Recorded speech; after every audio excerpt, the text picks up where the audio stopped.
Okay, sa gikaingon na kining deductive syllogism, usa ka klase sa pangatarungan gikan sa universal truth ngadto sa particular truth nga mohatod nato sa usa ka dili kabalibaran nga conclusion or conclusion, no? Kinahanglan nga lohikal or tinuod nga makatarunganon gyud ang imong argumento pinaagi sa mga dili ikaglalis nga mga haligi.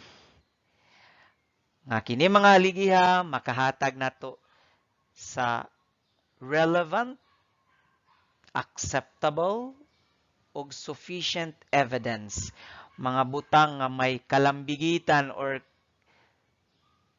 kadugtungan sa gihisgutan. Mga madawat nga mga ebidensya, dili kabalibaran nga mga ebidensya o mga rason sa imong mga gipang-angkon. Kay kung dili gani tinod, invalido man ang konklusyon ba?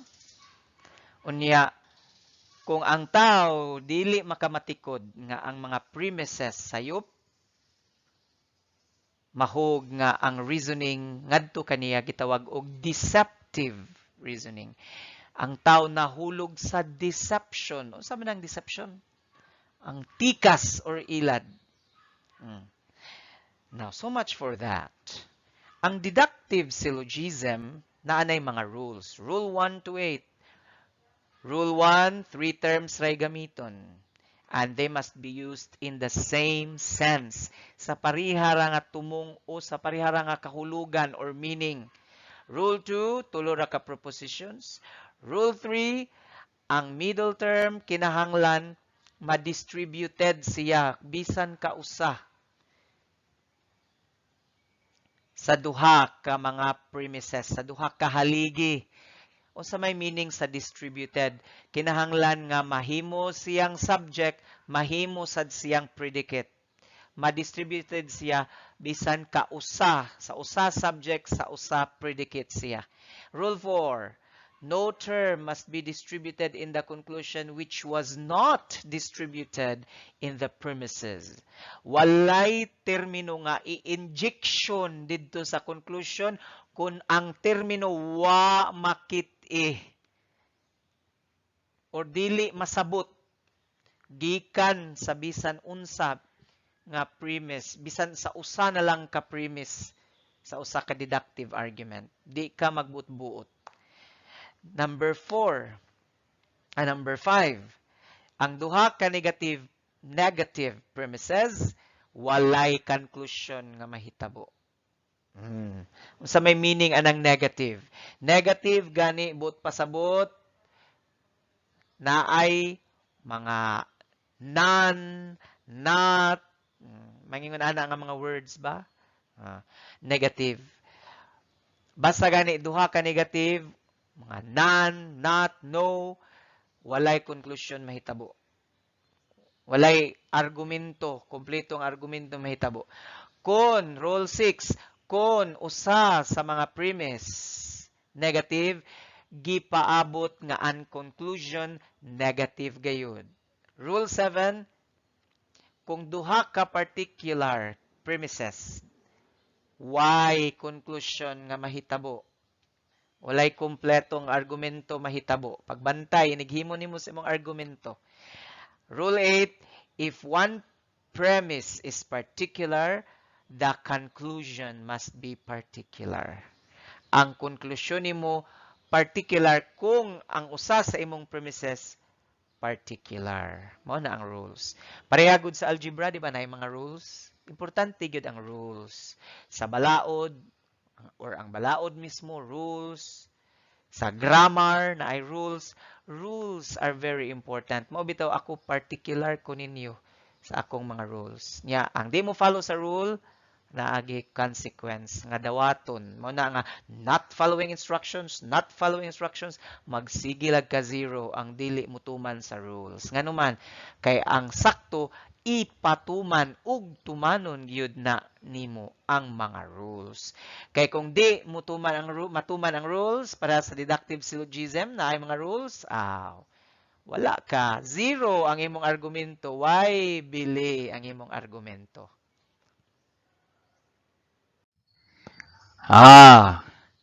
Rule 1. 3 terms only used in the same sense. Example, premise 1, ang tanan tao mamatay. Premise 2, si dayaday tao. Conclusion, none, si dayaday mamatay. Valid ba? 3 terms. Sa rule 1 palang daan, valid na. Ngano man? Kay kinahanglan nga tulo ka termino ang gamiton. Unsa man tulo ka termino? Okay. Nara, si dayaday, mamatay, ug tao. Si dayaday, mamatay, ug tao. Mao na ang tulo ka terms. Check, tulo ka term. Pero kani, niyaspikas, gitawag og fallacy of 4 terms. May nga fallacy, sayop nga klase sa pagpangatarungan. Ngano man kay niabot man kuno sa upat ka termino. Sa mga upat ka termino, first premise, ang iring usa ka pangalan. Cat is a noun. Okay. So meaning, ang cat diri dili species, kundili word. Second premise, ang iring mukaon og ilaga. Okay, ang iring diri species, animal species, meaning mananap. Duha na ka term, ang iring nga word, ang iring nga mananap. Asa pa man. Ang ikatulo, ang word nga pangalan, noun, ikatulo. Asa man ang ikaupat nga term, ilaga. So, mao na. 1, 2, 3, 4. Nya niingon man ang rule, tulo ra lagi. So therefore, ang iyang conclusion, di ba si Mang, nan ang pangalan mukaon og ilaga. Usa ang gud pagkaon sa noun sa ilaga nga noun is only an abstract idea, a concept. Abstract concept. Di mahikap. So meaning invalid ang imong conclusion in the fallacy of 4 terms. So, stick to the rules. Rule 1, 3 terms only. Although naay exception ani, in every general rule, there is always an exception. Rule 2, 3 propositions only. 3 propositions. As I have said, proposition gani, sentence. What are the 3 propositions? Premise 1, premise 2, and the conclusion. Mauna ang imong tulo ka proposition. At most, 3 propositions. At least 1 proposition. Rule 3, the middle term must be distributed at least once in the premises and must not be ambiguous. Unsa man ang ma-distributed at least once? Meaning, dire sa usa ka premise, naa siya as a subject, sa sunod nga premise naa siya as a predicate, or bali sa first premise as a predicate, sa second premise as a subject. Basta ma-distributed ang middle term bisan kausa sa usa sa mga premises. Agud or aron makahimo kag balido nga konklusyon. Nya kinahanglan dili ambiguous. Unsa man ang ambiguous? Dili makalilibog. So, example, ang mga insik pikot og mata. Pero kahibaw kita nga wa mo ingon nga ang mga insik ra ang pikot og mata. Pero ningon si ang insik pikot og mata. Kaduha, ang mga Koreano pikot og mata. Ang mga Koreano pikot og mata. Sa tupadili ra day ang insik ang pikot og mata sa mga Koreano. Napailain mga pikot og mata. Mga Hapon pikot og mata. Ang taga Mongolia pikot og mata. Ang mga taga Vietnam, mga Vietnamese pikot og mata. Ang mga Thai or mga people from Thailand pikot og mata. Pero kung moingon ka, first premise ang mga insik pikot og mata. Second premise, Koreano pikot og mata. None, entonces, therefore, di modo. Ang insi-Koreano, sayop. Ngano man? Because the middle term was not distributed at least once in the premises. Niana, unta ka. Ang mga pikot og mata, gitawag og mongoloid, or ang mga pikot og mata, nasud sila sa gitawag natog mongoloid race or mongoloid stock. Ang mga Koreano pikot og mata, ang mga Koreano nasud sila sa pikot. Nasud sila sa mga mongoloid races. Sa mga tao nga nabilong sa mongoloid race or mongoloid stock. Pero diri wa man ma-distribute. Hay man hinuon ang middle term, right? Pikot ug mata, predicate. Pikot ug mata, predicate lang gyapon. So the conclusion is invalid. Kasabot? Okay. Rule 4. No term must be distributed in the conclusion which was not distributed in the premises. Why termino nga ipalusot, ipamugos gyud dito pagsuksok sa conclusion nga wa gani siya hikit didto sa bisan usa sa mga premises. Pananglit moingon, ang mga Pilipino isog nga kaliwatan, or ang mga Pilipino isog nga kaliwat. Second premise, ang mga Amerikano dili mga Pilipino. Nya mo conclusion ka, ang mga Amerikano dili mga isog nga kaliwatan. Unsa may gisuksok pagpugos? Ang pong nga unsa may gisuksok pagpugos?